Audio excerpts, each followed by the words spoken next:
Hello, in this video we are going to investigate the following problem, an application of intermediate value theorem. Suppose that f is a function defined on the closed interval between 0 and 1 to the set of real numbers is a continuous function such that for all x in the closed interval between 0 and 1, 0 is less than or equal to f of x and f of x is less than or equal to 1. Show that there exists a c in the closed interval between 0 and 1 such that f of c is equal to c itself. Pause the video and give it a try. On the next slide, I will provide you with a hint of how to solve the problem.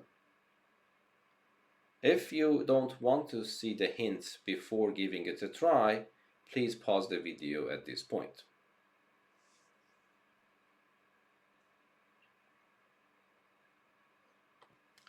Okay, now this is the hint that I can provide for you. Consider the function g of x defined as f of x minus x and apply the intermediate value theorem to g on the closed interval between 0 and 1. If on the first try you couldn't solve the problem, that would be a good idea if you pause the video again and use the hint to solve the problem.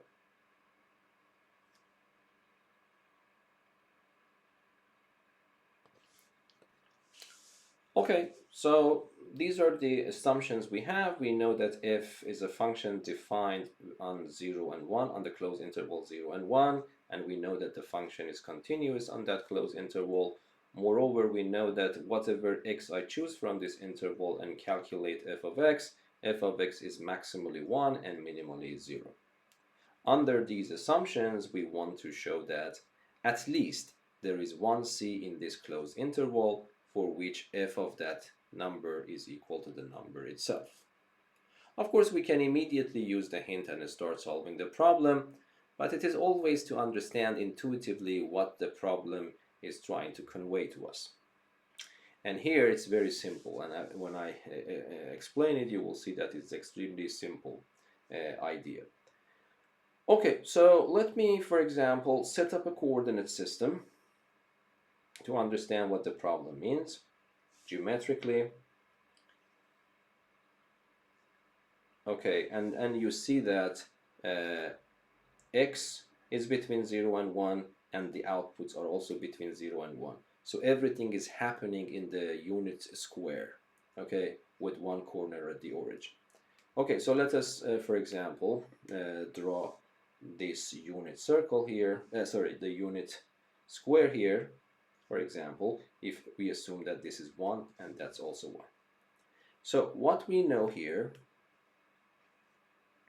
is that f of the value of f at any point between 0 and 1 is also between 0 and 1. So for example, let me see what happens for 0. So if I have 0 here, so I know that f of 0 is also between 0 and 1. So this means f of 0 is minimally, I mean in the lowest point it is here, in the highest point here. So let me choose one point there. For example, we can just choose this one, for example. Let us assume that here this is the starting point. So if I ask you what is f of 0, you will show me this height. That's f of 0. Okay, and then at some point we reach to 1, and f of 1 is also between 0 and 1, so it means that the lowest point will be here, the highest point will be at most here. So let me choose one random point there as well. So for example, let me choose this one here. So if I ask you what is f of 1, you will show me this distance, and that is f of 1. This length, and that is f of 1. Okay, but now what happens? I start at 0, and I'm supposed to reach at x equals to 1, but continuously. So for example, let me draw that. But before doing that, let me also draw one more thing to the picture, add one more thing to the picture, and that is this line. This diameter of the diagonal of this square. And of course, immediately you realize this is nothing except a line y equals to x. Okay, now what happens? I am supposed to start from this starting point and go here continuously. And then immediately you see what happens. Anyway, I start from here and go there, it is inevitable. I have to cut this line at least at one point. There is no escaping from that. For example, I can go up and down. I can do this like that. Then I go. Then you see that I intersect this line at even 3 points here. But intersecting this pink line is definitely not avoided. So we cannot avoid that. We have to intersect it. And that is exactly the point that this this problem claims. For example, let me be more specific and then draw one continuous curve from here to here. And for simplicity, I am not messing up the picture, so let us consider only one intersection point. So that intersection point, I claim that this is the C in the problem. Why is that? For example, if I call this point point A, I know that this point A has x coordinate, which I call it C, and y coordinate, I call it D. Okay, on the one hand, A is on the graph of the function. So what does it mean? It means f of C is equal to D. On the other hand, the point A is also on the line y equals to x. So what does it mean? It means that x and y coordinates are the same.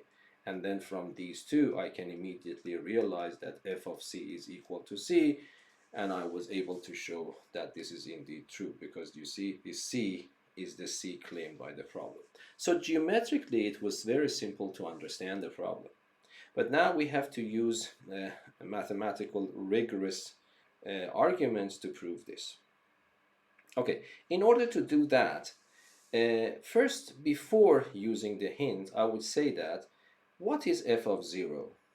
Okay, if f of 0, so let me write it down properly for you. So if f of 0 is 0, we are done, yes? Why is that? Because I am going to show that there is at least one C in this closed interval for which f of that number is equal to that number itself. So if f of 0 is equal to 0, 0 is the number that I am looking for, and I am done. Okay, and then similarly, if f of 1 is 1, again I am done, because I am still looking for a point in this closed interval for which f of that number is equal to the number itself. So if this happens, 1 is my number. Okay, again I can say that we are done. Okay, so let us assume that, so let f of 0 not be equal to 0 and f of 1 not be equal to 1.